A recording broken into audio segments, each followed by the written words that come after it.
ಎಲ್ರಿಗೂ ನಮಸ್ಕಾರ. ತುಂಬಾ ಜನ ಕೇಳ್ತಿದ್ರೆ ನಿಮ್ಮ weight gain ಹೇಗಾಯಿತು, ಯಾವ ರೀತಿ ಆಗಿತ್ತು ಅಂತ ಹೇಳ್ಬಿಟ್ಟು. ಇವತ್ತು ನಾನು ಓಪನ್ ಅಪ್ ಆಗಿ ಹೇಳ್ತಾ ಇದ್ದೀನಿ ಏನಾಗಿತ್ತು ಅಂತ ಹೇಳ್ಬಿಟ್ಟು. ಹಾಗೆ ನನಗಿಂತ ಮುಂಚೆ ಒಂದು ಗೆಟ್ ರೆಡಿ ವಿಡಿಯೋ ಮಾಡ್ಕೊಂಡು ನಿಮ್ಮ ಜೊತೆ ಹೇಳೋಣ ಅಂತ ಹೇಳ್ಬಿಟ್ಟು. ಓಕೆ, ಬರ್ತೇನೆ. ನಿಮ್ಗೆ ಎಲ್ರಿಗೂ ಗೊತ್ತಿರೋ ಥರ ಒಂದು ಟೈಮಲ್ಲಿ ನಾನು ತುಂಬಾ ಡಲ್ ಆಗಿದ್ದೆ. ಇನ್ಸ್ಟಾಗ್ರಾಮಲ್ಲೂ ಅಷ್ಟು ಆಕ್ಟಿವ್ ಇರಲಿಲ್ಲ. ನನ್ನ ಫೇಸಸ್ ಎಲ್ಲ ತುಂಬಾ ಡಲ್ ಆಗಿತ್ತು, ಊದ್ಕೊಂಡಿತ್ತು. ಸೊ ಅದರ ಹಿಂದಿನ ರೀಸನ್ ಏನು ಅಂತ ಹೇಳಿದ್ರೆ ನನಗೆ ಹೆಲ್ತ್ ಇಶ್ಯೂಸ್ ಇದೆ. ಅದು ನನಗೆ ಗೊತ್ತಾಗಿದ್ದು ಮತ್ತೆ ಬಿಕಾಸ್ ನಾನು ಹಾಸ್ಪಿಟಲ್ಗೆ ಹೋಗಿ ಟೆಸ್ಟ್ ಎಲ್ಲ ಮಾಡಿಸಿದಾಗ ಡಾಕ್ಟರ್ ಹತ್ರ ಹೋದಾಗ ತುಂಬ ಹುಷಾರಿಲ್ಲದೆ ಡ್ರಿಪ್ಸ್ ಎಲ್ಲ ಹಾಕೋ ಥರ ಬಂತು. ಆವಾಗ ಗೊತ್ತಾಯಿತು ನನಗೆ ಟೆಸ್ಟ್ ಮಾಡಿಸಿದಾಗ ಥೈರಾಯ್ಡ್ ಮತ್ತು PCOD ಇದೆ ಅಂತ. ಐ ಫೆಲ್ ವೆರಿ ಬ್ಯಾಡ್ ಆಯಿತಾ. I was very much happy that ನನ್ನ ವೆಯ್ಟ್ ಇನ್ಕ್ರೀಸ್ ಆಯಿತು ಅಂತ. ಬಟ್ ಆಮೇಲೆ ನನ್ನ ಹೆಲ್ತ್ ಇಶ್ಯೂಸ್ ಆಗೋಕ್ಕೆ ಶುರು ಆಯ್ತಲ್ವಾ.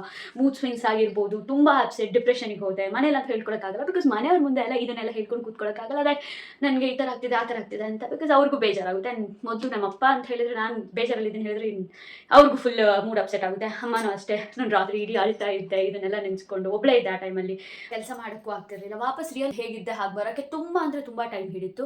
ನಾನು ವರ್ಕ್ ಮೇಲೆ ಕಾನ್ಸಂಟ್ರೇಟ್ ಮಾಡೋಕ್ಕಾಗ್ತಿರ್ಲಿಲ್ಲ. ನೆಟ್ಟಿಗೆ ನಿದ್ದೆ ಇರಲಿಲ್ಲ. ರಾತ್ರಿ ಎಲ್ಲ ಒಬ್ಬಳೇ ಫೀಲ್ ಮಾಡೋದು. ಆ್ಯಂಡ್ ಯಾವುದ್ರಲ್ಲೂ ಉಲ್ಲಾಸ ಇರಲಿಲ್ಲ. ಹೆಂಗೆಂಗೋ ಇರ್ತಿದ್ದೆ. ಇಷ್ಟೆಲ್ಲ ರೆಡಿ ಹಾಕೊಂಡೆಲ್ಲ ಇರ್ತಿರ್ಲಿಲ್ಲ. ದೆನ್ ಹೆಂಗೋ ಬಂದು ಇವಾಗ ಈ ಥರ ಇದ್ದೀನಿ.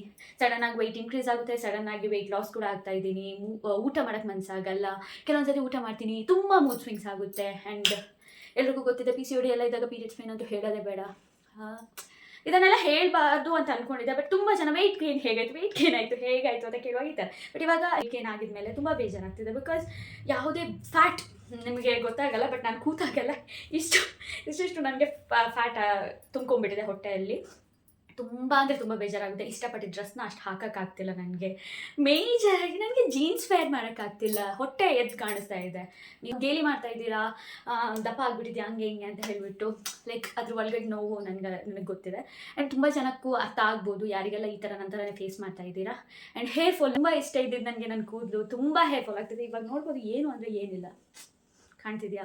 This is what I am facing. ಎಷ್ಟು ಸ್ಟ್ರಗಲ್, ದೇವರೇ ಅದನ್ನೆಲ್ಲ ಹೇಳೋಕ್ಕಾಗಲ್ಲ. ಇದೆಲ್ಲ ಲೈಕ್ ಎಕ್ಸ್ಪೀರಿಯನ್ಸ್ ಆದಾಗಲೇ ತುಂಬ ಅಂದರೆ ತುಂಬ ಲೈಫಲ್ಲಿ ಹೋಗಿ ನಡೀತಾ ಇರ್ಬೇಕಾದ್ರೆ ಎಲ್ಲನೂ ದೇವ್ರ ಮೇಲೆ ಭಾರ ಹಾಕೊಂಡು ಓಕೆ ದಿಸ್ ಇಸ್ ಲೈಫ್ ಅಂತ ಹೇಳ್ಬಿಟ್ಟು ಇರಬೇಕಷ್ಟೇ. ಬಟ್ ಹೇರ್ ಫಾಲ್ ತುಂಬ ಆಯಿತು. ಥೈರಾಯ್ಡ್ ಆದಮೇಲೆ ಡಾಕ್ಟ್ರ್ ಹೇಳಿದ್ರು ಹೇರ್ ಫಾಲ್ ಎಲ್ಲ ಆಗುತ್ತೆ ಅಂತ. ಹೇರ್ ಫಾಲ್ ತುಂಬ ಅಂದರೆ ತುಂಬ ಆಗ್ತಿದೆ ಎವ್ರಿ ಡೇ.